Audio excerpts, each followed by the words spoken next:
दल सिंहसराय में प्रशांत किशोर ने कहा, सरकार की 7 निश्चित योजना पूरी तरह से फेल नल है पर जल नहीं, काफी घोटाला हुआ। दल सिंहसराय के आरबी कॉलेज में जनवरी स्वराज पद यात्रा का कैंप लगाकर छात्रों एवं स्थानीय लोगों से मिलकर जनवरी स्वराज के सूत्रधार प्रशांत किशोर उनकी समस्याओं पर चर्चा किया। वहीं कैंप में प्रशांत किशोर ने प्रेस कॉन्फ्रेंस करते हुए कहा कि बिहार में नीतीश कुमार ने विकास तो किया परंतु वह जमीन पर नहीं दिख रहा। सड़कें तो बनी परंतु गाँवों में नहीं बनी है। बिजली हर घरों में पहुंचा है पर बिजली का बिल किसी को 10,000 तो किसी का 50,000 से लाख रुपए आ रहा है। जनता परेशान है। पकी नल जल योजना का हाल है। शुरू में कई गाँवों पर योजना के तहत की बैठा लिया ने अपने जमीन पर और अब हालत ये कि वे उसकी पर ही अपना अधिकार जमाए हैं। कई लोग तो इस पानी का व्यापार करने लगे हैं। नल तो है परंतु जल नहीं है। सरकार की 7 निश्चित योजना भी पूरी तरह से फेल साबित हो चुकी है। गांवों पर स्कूल खुल गए परंतु वह सिर्फ खिचड़ी के मेन्यू बनकर रह गई है। पढ़ाई के नाम पर सिर्फ खाना पूर्ति की जा रही। वही प्रशांत किशोर ने विपक्षी एकता पर कहा कि विपक्षी एकता पर भी अपनी बातें रखी। जिनका आप जिक्र कर रहे हैं उतना ज्यादा ज्ञान तो मुझे है नहीं।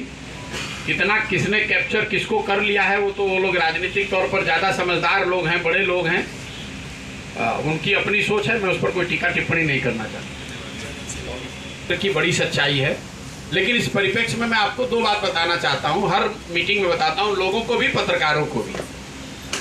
बिहार में जाति उतनी ही बड़ी सच्चाई है जितनी कि ये उत्तर प्रदेश और गुजरात कर्नाटक में है। ये जो आप और हम मान लेते हैं कि जाति सिर्फ बिहार में ही है और जातियों पर सिर्फ बिहार में वोट पड़ता है, ये आपकी सोच ठीक नहीं है। दूसरी बात, हर व्यक्ति बिहार में जाति पर वोट कर रहा है, ये भी ठीक नहीं है। इसका मैं आपको उदाहरण भी रोज देता हूं। आप और हम सब लोग मानते हैं कि बिहार में भाजपा को वोट हो चाहे नहीं, मोदी जी के नाम पर वोट पड़ता है।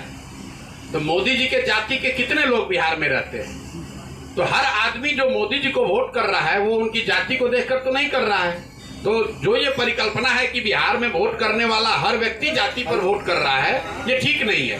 हाँ, एक वर्ग जरूर है जो जाति के आधार पर वोट करता है। एक वर्ग ये है जो हिंदू मुसलमान के नाम पर वोट करता है। एक बड़ा वर्ग ये है जो इसलिए वोट करता है भाजपा को क्योंकि वो लालू जी को हराना चाहता है, लालू के डर से भाजपा को वोट करता है। और एक बड़ा तबका है, खासकर जो माइनॉरिटी है, जो मुसलमान है, वो भाजपा को वो लालू जी को इसलिए वोट करता है कि वो भाजपा से डरता है।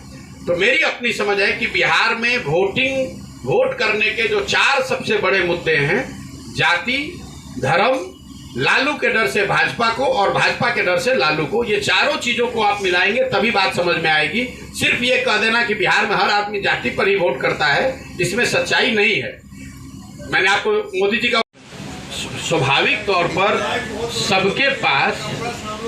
सबके पास ये अवसर है कि अपने साथ अन्य दलों को जोड़े।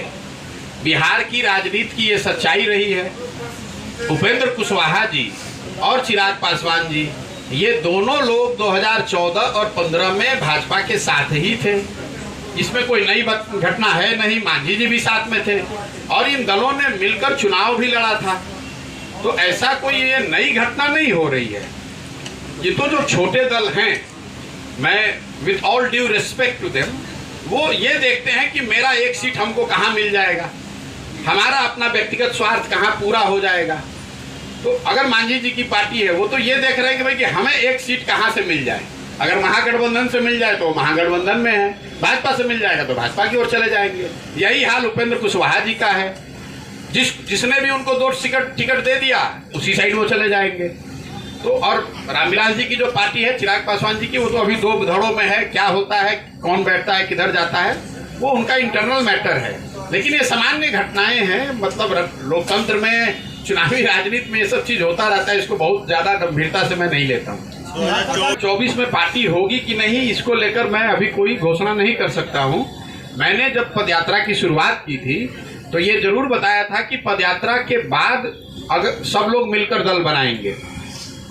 जब पदयात्रा शुरू की गई थी तो एक अनुमान था कि एक जिले में 10 दिन 15 दिन का समय लगेगा, उसके मुकाबले 50 दिन 60 दिन लग रहा है। तो लोगों का ये अभी एक सजेशन सुझाव ये है कि पूरा बिहार करने में तो 2-2.5 साल लगेगा, तो कम से कम जिन जिलों में आपने पदयात्रा कर ली, संगठन बन गया, वहां पर इसको राजनीतिक स्वरूप दिया जाए। अब ये चर्चा का विषय है। अगले 2-3 महीनों पर इसमें क्लैरिटी आएगी। ये संभव है, मैं आपको रिपीट कर देता हूँ, ये संभव है कि जिन जिलों में पदयात्रा हो गई, जहां पर नीचे से संगठन बन गया, जिसमें जन सुराज से लोग जुड़ गए, वहां पर लोग मिलकर ये निर्णय ले सकते हैं कि वो चुनाव लड़ेंगे। चुनाव लड़ने के 2 तरीके हो सकते हैं, या तो कोई निर्दलीय लड़े, उसको जन सुराज के सारे लोग समर्थन करें, या फिर जन सुराज पार्टी बना लड़े। अभी आपने देखा होगा एमएलसी का जो चुनाव हुआ, जब मैं सिर्फ 5 जिले में पैदल चल के आया था, 4 जिले चला था, 5वां में चल ही रहा था, तो उस समय एमएलसी का चुनाव हुआ, तो लोगों ने मिलकर तय किया कि नहीं, हम लोग को चुनाव लड़ना चाहिए। तो दल तो था नहीं, तो जो भी जन सुराज का एक साथी लड़ा वो निर्दलीय के तौर पर लड़ा। जन सुराज की जो ताकत है, जो लोग जुड़े हुए हैं, उन सब ने मदद की और वो आदमी जीत कर आया।